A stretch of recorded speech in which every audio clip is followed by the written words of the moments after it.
Welcome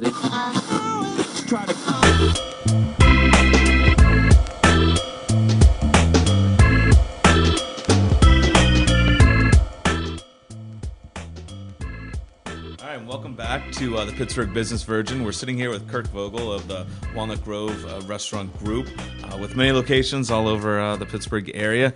And we're going to get into talking about he's been successful for the past 9 years. Okay, so what did he do in the beginning that he's learned over these last 9 years he wouldn't go back and do again?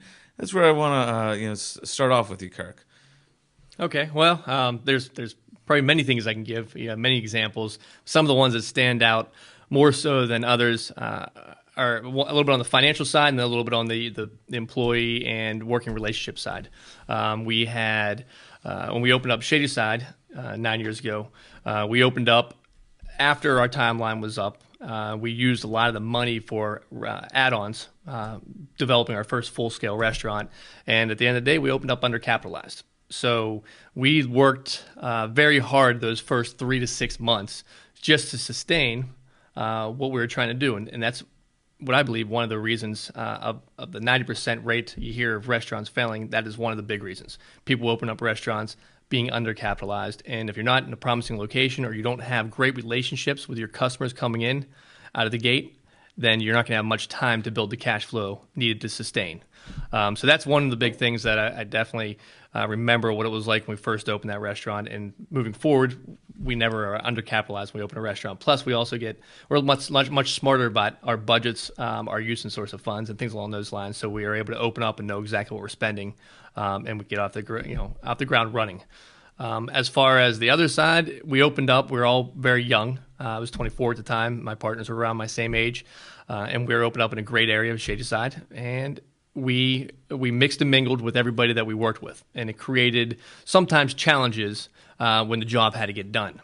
So we've changed our style of management over the years as well as we've got a little bit older. A lot of the people that work with us are our age still, but they also are the younger age we were when we started out.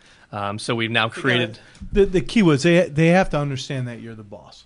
Oh yeah. You have to have a hierarchy. You have to have no doubt. Everyone has to have somebody to give them the manage. I think skills. that's a trap that a lot of young men. I mean, I saw it in my prior life at Ameriprise. I mean, I can't tell you how many, young managers would go, "Hey, let's after work, let's go get beers, let's go hang out with people on the weekends." And then comes Monday, and you're like, "Hey, you need to get your job done," and they're like, "But man, it's me," and it's like, "But I need you to get your job done," and they didn't, people didn't understand that.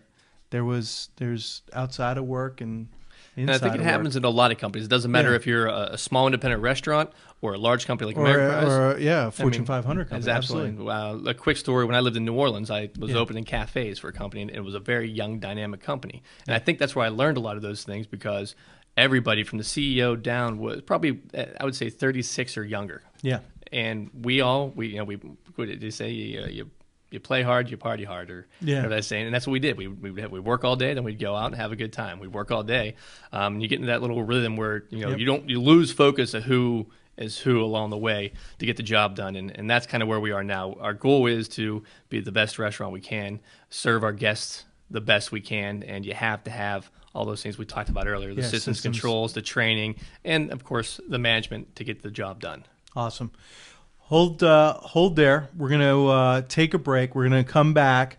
We're going to talk a little bit about marketing, sort of some of the things that you're looking to work on, how you envision building the business and taking it to the next level. Because you alluded to earlier, you want to build it up into Pittsburgh, but then kind of branch out across the state, and then maybe even go, across state lines, whether it be out to Ohio or maybe we'll go back to New Orleans, or maybe we'll go back to New Orleans. Yeah.